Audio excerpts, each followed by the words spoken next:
that saved a wretch like me.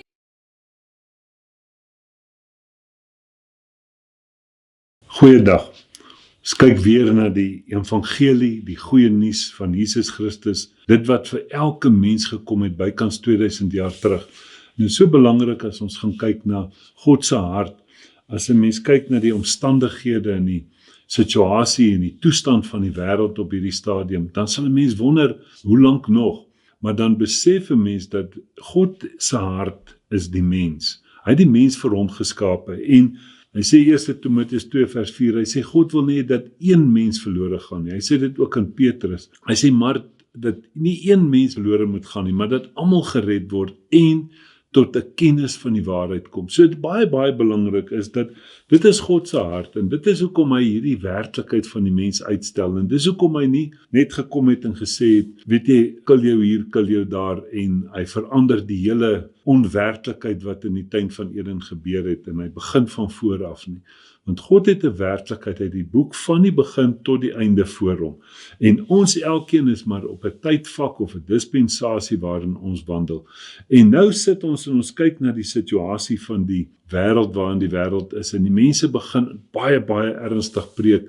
Mense moet tot bekering kom, mense moet hulle self bekeer, hulle moet verbeter. Dan sien 'n mens, wat is die werklikheid daaraan? As jy gaan kyk na die hele kerk van Handelinge, wat daar gepraat het, mense moet tot bekering kom, mense moet wedergebore word, die invulling van die Heilige Gees en al daardie werklikhede wat daar was vir die mens. Maar dan sit 'n mens weer eens en kyk, as jy gaan kyk na baie mense, en ek self was daar gewees, wat hoeveel keer uitgekniel het, wat hoeveel keer tot bekering gekom het, en nie regtig geweet het wat is die werklikheid rondom daar nie.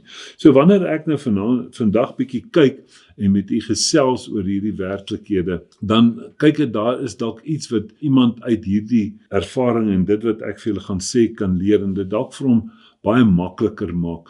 As ons gaan kyk na die hele werklikheid van die kerk van Handelinge, dan sien 'n mens, hy begin by Handelinge 1, wat absolute werklikheid is.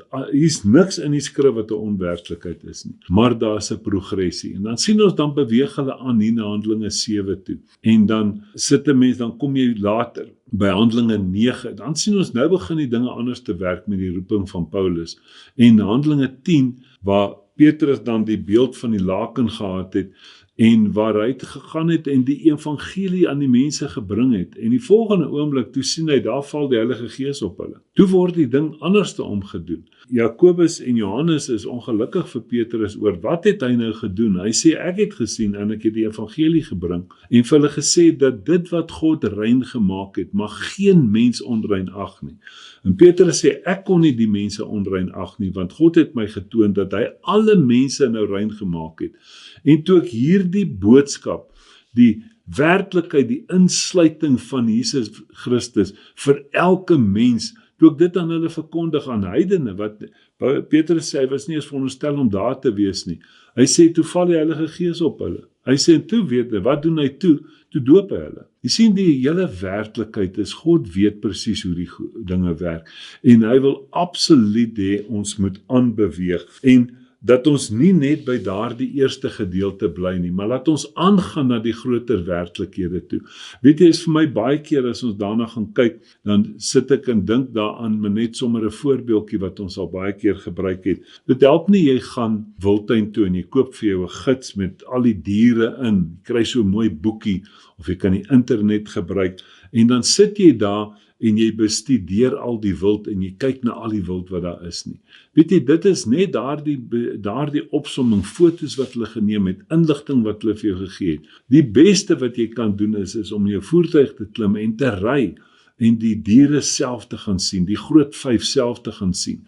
So die werklikheid is, as ons na die boek van Handelinge gaan kyk, ek is baie lief vir die boek van Handelinge, dat ons nie net by dit bly, die handelinge van die apostels nie, maar dat ons aanbeweeg en gaan kyk in die ander gedeelte, die res van die Bybel, die res van die Nuwe Testament, wat het die apostels self gesê? Jy sien, dan gaan ons 'n duideliker beeld kry, as ons net gaan lees oor wat hulle gesê het. Mense baie belangrik, en dan sien jy dat ons byvoorbeeld in Handelinge 7 kry jy hier, waar Stefanus met die mense praat, en hy kom en hy verduidelik hulle van die Ou Testament af, al daardie werklikhede, en hy verduidelik vir hulle, en hy kom by hierdie gedeelte in die 48ste vers van Handelinge 7, hy sê, maar die Allerhoogste woon nie in tempels wat met hande gemaak is nie, soos die profeet gesê het, die hemel is my troon en die aarde die voetbank van my voete, wat 'n soort huis sal julle vir my bou, sê die Here, of hoe danig is die plek van my rus, en hy gaan aan en hy praat daar in vers 51, julle hardnekkig is en onbesnedenis van die hart en ore, julle weerstaan altyd die Heilige Gees, net soos julle vaders, so ook julle. Nou praat Stefanus, ons weet hy was die eerste martelaar vir Christus, dan kom hy in die 53ste vers, hy sê, julle wat die wet deur die beskikkinge van engele ontvang het, en tog nie onderhou het nie. Nou praat hy met hulle, hy sê, hierdie werklikheid van die wet, en toe hy dit sê, toe die mense warm geword onder die krag, en hulle vat Stefanus en hulle lei hom buitekant toe, oor hierdie werklikheid wat hy gesê het, God het in die Ou Testamente tussenin werklikheid vir die mense gegee van die tempel en die ark. Hy sê, maar God se begeerte was nie dit om in geboue te woon wat met hande gemaak word nie. En weet jy wat, tot vandag toe, vereer die mense baie keer die gebou wat hy, waar hy aanbid, meer as die God wat hy aanbid. Mense, dit is daai werklikheid, en hulle stenig hom, en terwyl hulle hom stenig, kom in daar vers 58, en hulle het hom buitekant die stad uitgewerp en hom gestenig, en die getuienis het hulle klere neergelê by die voete van 'n jong man met die naam van Saulus. En dit is hier die eerste werklikheid van Saulus wat toe in Handelinge 9 Paulus word. En nou kom Paulus, nou gaan hy aan met hierdie werklikheid. Jy sien, dit is daardie progressie. Ek het op 'n vorige lering het gepraat oor hierdie merkers, hierdie bordjies langs die pad, wat vir jou sê, hoe ver is jy? In die ou tyd het hulle sulke driehoekklippe gebruik, hulle gebruik nou bordjies, dan sê hy, hoe ver is jy na die volgende dorp toe? En as jy terugkyk, dan sien jy, hy sê, hoe ver is die aankomende verkeer van die dorp waarvanaf jy nou kom. So, hoe ver het ons nou al aanbeweeg? Hoe ver het ons al hierdie werklikhede in besit geneem? Ons weet in Josua 1, dan sê God vir Josua, neem hierdie beloofde land in besit, en elke tree wat jy gee sal joune wees. Dan is daar van die ouens wat gesê het, ons wil net oor die Jordaan gaan. En die stam van Ruben en die stam van Gad het gesê, hulle sal die oorlog gaan maak, maar dan wil hulle teruggaan, oor die Jordaan teruggaan. En jy sien daardie onwerklikheid wat ons het, terwyl God die hele beloofde land vir die mens gegee het, en gesê, julle gaan probleme hê, maar ek gaan julle oorwinning gee. Kom Paulus nou, in Handelinge 17, en hy loop daar, en hy sien al hierdie gode wat hulle het, en hy kom by hierdie een altaar wat hulle het, en dit is die altaar aan die onbekende God. Jy sien, op baie stadium was hierdie God 'n onbekende God, en as jy nie progressief gaan nie, dan is jy so met die handelinge besig, dat jy God dalk mis, dat ons nie met die dinge van God besig is nie, of die dinge van Jesus besig is nie, maar dat ons met homself, want Jesus is jou lewe. En hy gaan verder, en Paulus praat met die mense, en hulle nooi hom uit na die Areopagus toe, en hy sê in die 22ste vers, hy sê, ek sien dat julle in elke opsig baie godsdienstig is. Hy breek hulle nie af nie, hy weet waar hulle is, maar hy sê, ek gaan julle na groter werklikheid toe vat. Hy sê, want terwyl ek rondgegaan en julle heiligdomme aanskou het, het ek ook 'n altaar gevind waarop geskrywe staan, aan 'n onbekende God. Hom dan wat julle vereer sonder om hom te ken, hom wil ek aan julle verkondig. Mense, dis so belangrik, hierdie een werklikheid, die God wat die wêreld gemaak het en alles wat daarin is, hy wat Here van hemel en aarde is, woon nie in tempels met hande gemaak nie. Jy sien, nou gaan hy verder, hy sê, ook word hy nie deur mense hande gedien, asof hy 'n behoefte aan iets het nie, omdat hy self aan almal, jy sien, dis die insluiting van almal, lewe en asem en alles gee. Hierdie groot God, hy het nie 'n behoefte dat jy hom moet dien nie, want hy het gekom om jou te dien. Aan die kruis het Jesus Christus gekom om elke mens te dien, deur hulle ou lewe weg te vat en vir hulle nuwe lewe te gee. En dan sê Romeine 8 byvoorbeeld vers 31-32, wat sal ons van hierdie dinge sê? As God dan sy eie seun nie gespaar het nie, hoe sal hy vir ons nie alles uit genade skenk nie. Jy sien, dit is hierdie groot God, wat hy vir ons gedoen het, hy wil hê ons moet sien wat hy vir ons gedoen het, en nie probeer kyk wat ons vir hom kan doen nie. Dit wat hy gedoen het is 'n geskenk, my deel is om dit te hoor, dit te glo, met ander woorde, dit te aanvaar, dit myne te maak.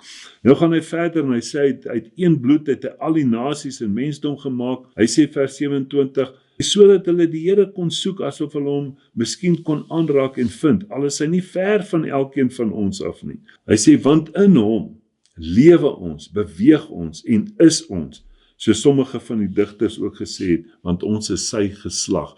Ons is sy werklikheid. Mense, dis baie belangrik, dat ons sien, hy sê, in hom leef ons, beweeg ons in, het ons totale bestaan, soos wat die Engels sê, in him we live and move and have our being. In him we live. Nee, daar die groot werklikheid wat Christus vir ons kom gee het. Vers 30 sê hy, het nou die tye van die onkunde oorgesien. En dan gaan hy verder, dan praat hy hier in vers 31, maar sommige manne het by hom aangesluit, by Paulus aangesluit, want Paulus het weggegaan, hy sê, en het by hom aangesluit en gelowig geword, onder wie daar is, dan noem hy nou 'n paar van die mense. So wanneer jy by 'n werklikheid van geloof wil uitkom, as jy by geloof wil uitkom, dan moet jy aansluit by hierdie werklikhede, waar Paulus gekom het en hy dit aan hulle vertel en hulle het opstandig geword toe hulle dit gehoor het. Wanneer ons hierdie goeie nuus, die vryspraak, die afgehandelde werk van Jesus bring, dan kom mense in opstand. Maar daar's baie mense wat hierdie werklikheid sien en saam beweeg. Hy sê, soos wat julle Jesus Christus aangeneem het, wandel so in hom. Mense, dis so 'n groot werklikheid wat ons moet uitkom. Nou, praat hy ook hiervan dat die ouens het hulle self bekeer, maar wat daardie bekering beteken is to think different, or think in other ways, sê die Engels. Nou, mense, baie belangrik, as ek daarna gaan kyk, wil ek vir u so sê, ek is self deur die werklikhede of onwerklikhede, hoe jy dit wil noem, ek het 'n paar keer my hart vir die Here gegee, ek het 'n paar keer tot bekering gekom. Jy sien, wat die probleem is, as ons nie by 'n werklikheid van 'n kennis uitkom nie, laat ons weet, mense neem Jesus aan, maar hulle weet nie wat neem hulle aan nie.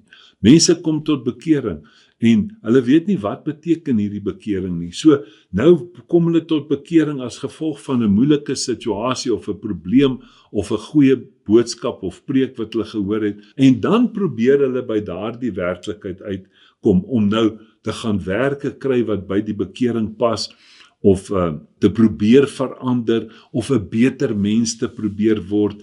Mense, daar is absoluut onwerklikhede.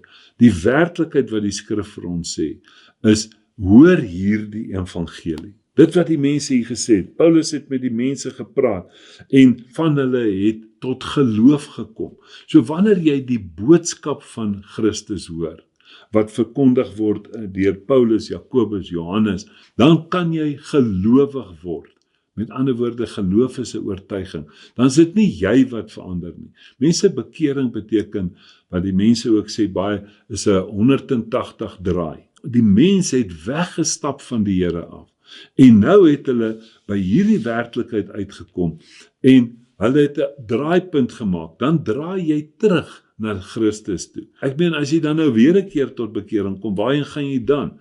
Mense, dit is so belangrik, en hy praat daarvan, om tot bekering te kom uit jouself uit, is soos die gelykenis van die saaier. Dan weet ons, die saad het geval, en die voëls het dit opgepik, en dit het verstik in die, met ander woorde, as jy by daai werklikheid uitkom, dat jy verantwoordelik is om jouself in stand te hou. En dis hoekom hy sê, hy word nie deur mense hande gedien, asof hy 'n behoefte het nie, want hy self het aan almal lewe en asem en alles gegee. En dit is hoekom Jesus dan in Matteus 28, Markus 16, sê hy vir die mense, hy sê, gaan verkondig hierdie evangelie, gaan verkondig die evangelie van die sukses, dis nadat hy opgestaan het uit die dood uit, en die dood oorwin het, en gesê, dit is volbring, gaan verkondig hierdie evangelie aan die ganse mensdom. Hulle wat glo en laat doop sal gered word. So met ander woorde, hy sê, en vir hulle wat dan geglo het, sal die volgende werklikhede volg. Met ander woorde, Die mense begin dan in 'n nuwe lewe wandel as gevolg van die werklikheid wat hulle ontvang het. Dis nie hulle probeer hulle self nou verbeter en probeer soos Christus word nie. Want wanneer jy hierdie werklikheid het, dan aanvaar jy die lewe van Christus. So belangrik. Vir my is dit ook baie belangrik as mense hieroor praat. Ons praat oor bekering en baie keer moet 'n mens nie in die begin die terme te ernstig maak nie. Wanneer jy tot redding kom of tot geloof kom of bekering kom, dit is absoluut belangrik. As jy byvoorbeeld gaan kyk na 1 Johannes 1 vers 8 tot 10, dan sê hy wat sê dat hy nie gesondig het nie, hy sê jy moet jou sonde bely. Met ander woorde, dit is 'n absolute werklikheid dat jy moet op 'n punt kom en dis die begin. Jy kan nie 'n boom kry as jy nie die saad plant nie. Jy kan nie 'n koeldrank drink as jy hom nie oopmaak nie. Met ander woorde, die begin is werklik om daai punt te kom. Here, weet jy wat ek mis U? En ek sien dat ek is op pad om verlore te gaan. Maar daarom kom en ek bely dit tot U. Hierdie onwerklikheid waarin ek lewe. Hy sê hy is getrou en regverdig om ons van alle ongeregtigheid te reinig. Here, en ek sien dit, en dit is 1 Johannes 1 vers 8, 9 en 10. Nou gaan hy verder na 1 Johannes 3 toe. Dan sê hy, die rede hoekom Christus verskyn het, is om die werke van die duiwel te verbreek. Hy gaan verder, dan sê hy hier in 1 Johannes 3 vers 9, hy sê, elkeen wat nou uit God gebore is. Jy sien, dis wanneer jy uit God gebore is, met ander woorde, hy is die woord. Wanneer jy hierdie woord hoor, hy sê, geloof kom deur die gehoor, gehoor deur die woord van God. Wanneer jy hierdie woord hoor, elkeen wat uit God gebore is, doen geen sonde nie, omdat sy saad in hom bly en hy kan nie sondig nie, want hy is uit God gebore. So om elke keer terug te gaan na 1 Johannes 1 vers 8, mense, dit werk nie, want jy beweeg op die pad. Hoe wil jy nou terugkeer na daardie eerste keer wat jy dan werklik by die Here uitgekom het en jou ou lewe is afgelê en jy het nou sy lewe aangeneem. Mense, dit is so belangrik as ons gaan kyk na byvoorbeeld Romeine 3. Praat vir ons oor hierdie onwerklikheid waarin ons gewandel het. En Stefanus verduidelik dit vir die mense. Hy sê, hy vat hulle deur hierdie hele Ou Testament. Nou Romeine 3 praat daarvan. Hy sê hulle keel is 'n oop graf, hulle pleeg bedrog. So gaan hy Romeine 3 vers 1 en dan gaan hy aan vers 17, die weg van die vrede ken hulle nie, daar's geen vrees vir God voor hulle oë nie. En so kom hy by vers 19, dan sê hy, nou weet ons dat alles wat die wet sê, hy dit sê vir die wat onder die wet is, sodat elke mond gestop en die hele wêreld voor God doenwaardig kan wees.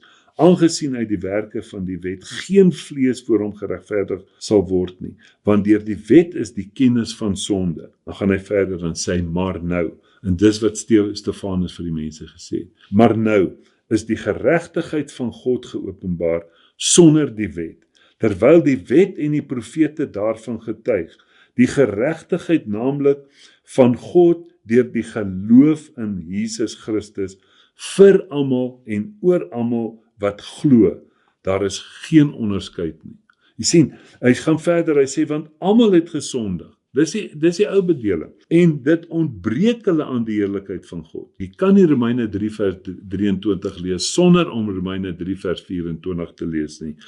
En hulle word deur sy genade sonder verdienste geregverdig, deur die verlossing wat in Christus Jesus is. Mense, dis absoluut so belangrik, dat ons moenie beweeg op die pad en ons spring ons terug, en dan beweeg ons, dan gaan ons nêrens kom nie. Ons moet hierdie werklikheid kry, en ons moet aanbeweeg met dit. Kyk wat praat Paulus hier met die mense.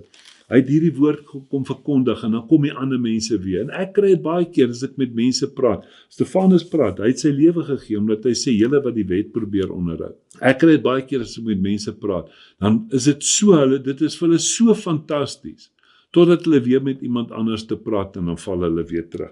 Nou kom Paulus, hy moedig die mense aan, hy sê, in 1 Korintiërs 3, hy sê, ek broeders kon met julle nie spreek soos met geestelike mense nie, maar soos met vleeslike, soos met klein kindertjies, dan praat hy met groot mense, soos klein kindertjies in Christus. Ek het julle met melk gevoed, nie met vaste spys nie, want julle was nog nie daartoe in staat nie, en julle is nog nie daartoe in staat nie. Hoekom? Omdat julle nog vleeslik is, want aangesien daar onder julle twiste en jaloersheid, twis en tweedrag is julle nie vleeslik nie en wandel julle nie na die mens nie. So julle het weer teruggeval. Hy vra, hoekom is dit? Gaan hy selfe werklikheid in Galasiërs 3, praat Paulus daar met die mense, en hy moedig hierdie werklikheid. Hy sê, ek moet julle weer met melk voed. Hy sê, want julle is kindertjies. As ons 1 Korintiërs 13 lees, dan sê ons, toe ek 'n kind was, het ek gedoen soos 'n kind, gemaak soos 'n kind, maar nou dat ek 'n man is, daar's tyd om aan te beweeg na dit toe. Hy sê, Galasiërs 3, o onverstandige Galasiërs, wie het julle betrower om die waarheid nie gehoorsaam te wees nie? Julle voor wie se oë Jesus Christus afgeskilder is as onder julle gekruisig. Dit alleen wil ek van julle weet. Het julle die Gees ontvang uit die werke van die wet of uit die prediking van die geloof? Dis 'n waterskeiding. Jy sien, hy sê, o foolish Galatians, dis wat die Engels daarna van praat.